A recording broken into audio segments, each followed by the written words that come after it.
శ్రీమాత్రే నమః. ఓం శ్రీ గురుభ్యో నమః. నమస్తే అండి, నేను మీ రామకృష్ణ హాన్, ఆస్ట్రో న్యూమరాలజీని. అందరూ ఎలా ఉన్నారు? ప్రపంచాన్ని దడదడ వణికించబోతున్నటువంటి రాసులు ఉన్నాయండి. వీరికి ఎందుకంటే అదృష్ట యోగం పట్టబోతుందండి. ఆ అదృష్ట యోగం అనేది కూడా 100%. అంటే గత వీడియోలో కూడా నేను చెప్పాను, ప్రపంచాన్ని ఒక విధంగా చెప్పాలంటే గజగజ వణిగించబోతున్నారు. అంటే వారు చేస్తున్నటువంటి ప్రతి పనిలో విజయం తప్పక వాళ్ళు ఆస్వాదిస్తారు, సాధిస్తారు, విజయం చేకూరుస్తారు. వీరు బ్రతకడమే కాదు, ఇంకో 10 మందికి ఉపాధి కల్పిస్తారు. వారు కొన్ని ప్రాజెక్టులు చేసుకొని ఉంటారు, ఆ ప్రాజెక్టులు ఫలిస్తాయి. నేను ఒక ముగ్గురు బీటెక్ టీం నా దగ్గరకు వచ్చారండి.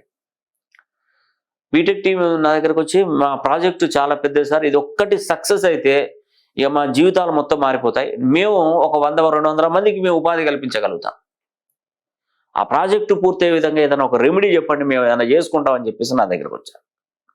ముగ్గురు జాతకాలను చూశారు, ముగ్గురు మూల పురుషులేనండి. చాలా బ్రహ్మాండమైనటువంటి నాలెడ్జ్, నైపుణ్యం ఉన్నటువంటి పిల్లలు. బ్రహ్మ, విష్ణు, మహేశ్వరులు ఎలాగా ఉంటారో వీళ్ళు ముగ్గురు కూడా అలాగా మూల పురుషులు. మీకు సక్సెస్ అవుతుంది, మీకు ఏం ప్రాబ్లం లేదు, నీ టార్గెట్ పూర్తవుతుంది, నువ్వు తప్పకుండా సాధిస్తావని చెప్పేసి పిల్లలకి ఆ కంపెనీ నేనే కరెక్షన్ చేసి ఇచ్చాను. కరెక్షన్ చేసి అంతా జిఎస్టీ, ఆ బిల్డింగ్స్ అవన్నీ చేసుకున్నారు. మార్కెట్లోకి వెళ్ళారండి, దూసుకొని పోయారు. వాళ్ళకు పోడునే వాళ్ళ లక్ష్యానికి వాళ్ళు చేరువైపోయారు. అక్కడ నుండి స్టార్ట్ అయిందండి. ఈరోజు నేను కనీసం ఒక 50 మంది పిల్లల్ని పెట్టించాను వాళ్ళ కంపెనీలో, సాఫ్ట్వేర్ ఇంజనీర్లుగా. నిజమండి, వాళ్ళు ఎంత ఉన్నతమైనటువంటి హోదాకు ఉన్నారంటే, ఇప్పుడు వాళ్ళ కంపెనీ 100-200 వాళ్ళు అన్నారు, కానీ ఎక్కువ మందికి ఉపాధి కల్పిస్తారు. వాళ్ళకు ఎక్కడెక్కడో కూడా ఏ కంట్రీస్లోనో కంపెనీలు స్టార్ట్ చేశారు. నిజంగా ఆ ఒక్క అక్షరం మార్పు వల్లనే ఇదంతా జరుగుతుందంటే ఖచ్చితంగా జరుగుతుంది. ఏదైనా అవకాశం వస్తుందండి, ఎవరికైనా వస్తుంది, రాదని నేను చెప్పను, వస్తుంది ఖచ్చితంగా. వచ్చినప్పుడు దాన్ని సద్వినియోగం చేసుకోవాలి. ఆ టైంకి మనం రివర్స్గా మారడం అనుకో ఏముండదు. ఇప్పుడు ఎవరైనా మీకు డబ్బులు తీసుకొచ్చి మీ ఇంటికి ఇస్తారనుకోని వచ్చారు, నువ్వు ఎవరికో అప్పు ఇచ్చావు, అతను నీకు డబ్బులు అతనికి అందినే నీకు ఇవ్వాలని నీ దగ్గరకు వచ్చాడు. నువ్వు ఆ టైంలో తాళం వేసుకొని వేరే ఊరికి వెళ్ళావు. చూసే వరకు తాళం ఉందని ఫోన్ చేశాడు. అక్కడే ఇంటి ముందర ఫోన్ చేశాడు. ఫోన్ చేస్తే అతను ఏం చేశాడంటే, అరే మరి నేను డబ్బులు తీసుకొచ్చాను, నీకు 1,00,000 రూపాయలు ఇవ్వాలి కదయ్యా, నీకు డబ్బులు తీసుకొచ్చాను, ఇంట్రెస్ట్తో కలిపి 1,20,000 అయినాయి, నీకు ఇస్తాను, అవి తీసుకొని వచ్చానంటే, అయ్యో నేను లేను, నేను రేపు వస్తాను. ఆ లోపు అతనికి ఏమనిపించింది అంటే, మన డబ్బులు వచ్చినాయి, చేతికి అందినాయి, ఇబ్బంది పడతాను. అతను ఏం చేశాడంటే, అతను రేపు తీసుకున్నా మంచుకోండు, అతను ఏం చేశాడంటే, మళ్ళీ ఇచ్చిన డబ్బులు ఎందుకు మనం పోతుంటాడు, మా బావమరిది ఉంటాడు, ఆ బావమరిదికి ఆ పైసలు ఇచ్చిపోను నేను తీసుకుంటానంటే, వాళ్ళ బావమరిది దగ్గరికి పోతే ఆ డబ్బులు తీసుకున్నాడు. బావగారు నాకు ముట్టినట్టు డబ్బులు తీసుకున్నాను అంటారు. ఆ బావమరిది దగ్గరికి వచ్చి, డబ్బులు ఎవరైనా అంటే ఖర్చు అయిపోయినాయి అన్నాడు. చూడండి, అవకాశం అందినట్టే చేతిలో పడినట్టే పడి ఇంకోడు ముంచుకొని తినడం. కొన్ని సందర్భాలు కొన్ని అతనే అనుకున్నాడు పాపం, అంటే మళ్ళీ ఇప్పుడు ఇచ్చిన డబ్బు రేపు ఇస్తాడో ఇవ్వడం అని ఒక డౌట్లో పక్కనున్న వాడికి వాడు మింగేశాడు మొత్తం. నా చిన్నతనంలో ఒక చిన్న స్టోరీ చదువుకున్నాను.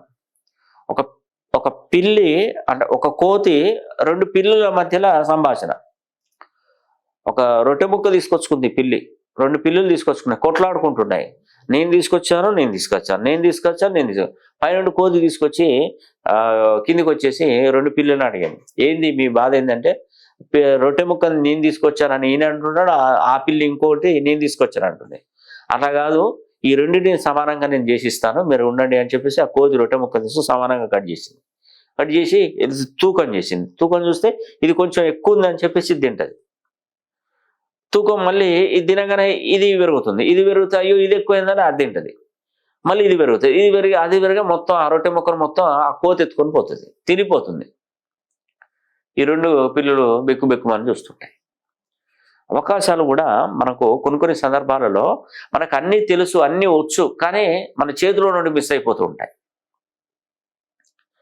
కొన్ని సందర్భానుసారంగా జరుగుతూనే ఉంటాయండి. ఎప్పుడు మనకు కొన్ని సందర్భాలలో అయ్యే పని పూర్తవ్వదు.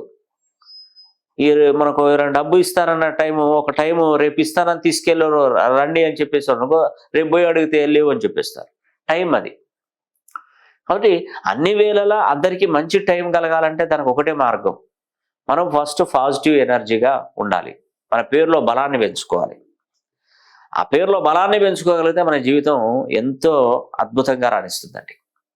నేను చూసేటువంటి పద్ధతులు కూడా నేమాలజీ, గ్రాఫాలజీ, సిగ్నేచరాలజీ, ప్రోనాలజీ, Indian western numerology, Indian western astrology, ప్రశ్నాశాస్త్రం, హస్తరేఖలు, గవ్వలు, తాళపత్ర గ్రంథాలు, ఇలా అన్ని విధాలుగా నేను పరిశీలన చేస్తాను. కాబట్టి ఎలాంటి సమస్యలకైనా పరిష్కారం ఉంటుందండి. ఖచ్చితంగా మంచి ప్రయోజనాన్ని చేకూర్చవచ్చు, ఆర్థికంగా నిలదొక్కుకోవచ్చు, వ్యాపార వృద్ధిని జరిగించవచ్చు, విదేశాలకు వెళ్ళాలనే ఆలోచనలు ఉన్న విదేశీ యానం వాళ్ళకి సక్సెస్ఫుల్గా రన్ అయ్యే విధంగా చేయవచ్చు. మంచి భవిష్యత్తు అనేది కూడా ఏర్పడుతుందండి. నేను దానిలో ఎటువంటి సందేహం లేదు.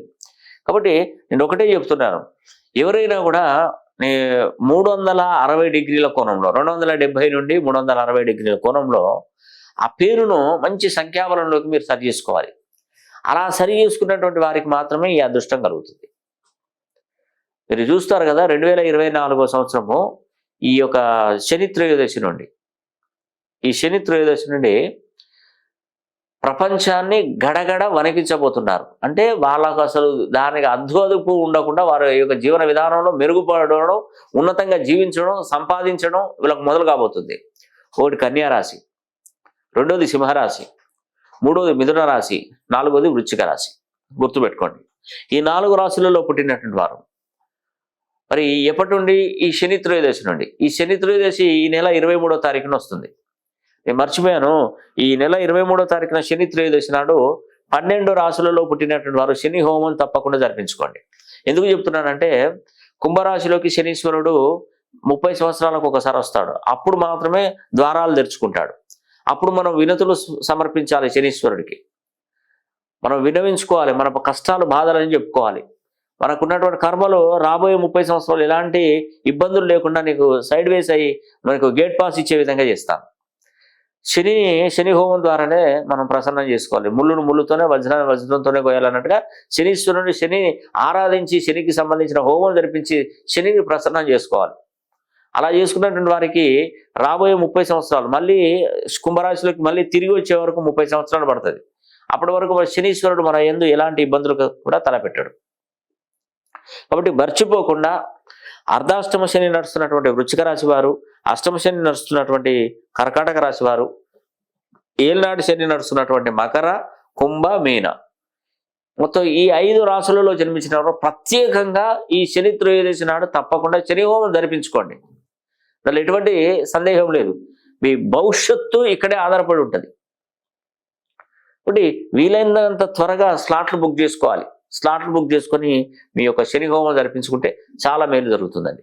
ఆ శని హోమం చేయడం కూడా ఎలా చేస్తారంటే, మీరు మా దగ్గరికి రానవసరం లేదు, మేమే శని హోమం జరిపించి దానికి సంబంధించిన వీడియో అనేది కూడా మీకు పంపించడం జరుగుతుంది. అదేవిధంగా శని హోమం జరిపించినప్పుడు ఒక వస్త్రాన్ని తీసుకుంటాం. ఒక నలుపు రంగు వస్త్రాన్ని తీసుకొని ఒకవైపు తెల్ల ఆవాలు, ఒకవైపు నల్ల నువ్వులు, ఇలా కొన్ని వేల వస్త్రాలు తీసుకుని ఒక పెద్ద పాత్రలో పోసి దాని నిండా నువ్వుల నూనె పోసేసి, ఒక్కొక్క వస్త్రాన్ని మనం ఏం చేస్తుంటే దానిలో నూనెలో నానబెట్టేసి ఈ 4 దిక్కులు తూర్పు, పడమర, ఉత్తర, దక్షిణ ధృవాలకి 4 అఖండ దీపాలు వెలిగించి, అఖండ దీపాల చుట్టూ కూడా ఒక నల్ల దారాన్ని తిప్పి చతుర్ముఖ దిగ్బంధనం చేస్తాం. ఆ చతుర్ముఖ దిగ్బంధనం చేసినప్పుడు మనం ఆ సంరక్షణలో ఒక్క దీపం కూడా కొండెక్కకూడదు, అఖండ దీపాలు. అలా కాపాడిన తర్వాత ఒక్కొక్కటి మనం తీసుకొని ఒక్కొక్క వస్త్రాన్ని తీసుకొని చక్కగా ఆ రోజు శని త్రయోదశి నాడు శని హోమంలో కనుక వాళ్ళ పేరు గోత్రనామాలు చదువుకుంటూ దాంట్లో వేసినట్టయితే, సమర్పించినట్టయితే, అగ్నిలో కనుక వేసినట్టయితే, అగ్నిగుండంలో వేసినట్టయితే వాళ్ళకు ఉన్నటువంటి కర్మలని కూడా తెల్లవాళ్ళు పేలి చిటపట కూడా వాళ్ళకి కర్మలు పోతాయి.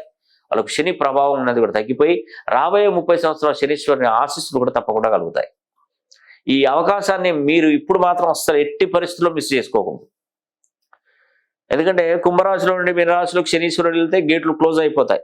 అప్పుడు మీరు ఏ పని చేసినా, మరి ఎంత కష్టపడి చేసినా కూడా మనకు ఆ ప్రయోజనం పొందలేము. జీవితంలో మనం ఇలాంటి మిస్టేక్స్ ఎన్నో చేస్తుంటాం. తర్వాత అయిపోయిన తర్వాత అయ్యో అయిపోయింది అనే ఆలోచనలో ఉంటారు.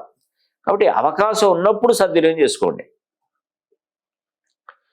నేను చెప్తున్నాను కదా, ఈ కన్యా రాశిలో పుట్టిన, సింహరాశిలో పుట్టిన, మిథున రాశిలో పుట్టిన, వృశ్చిక రాశిలో పుట్టిన వారికైతే అదృష్ట యోగం పట్టబోతుంది.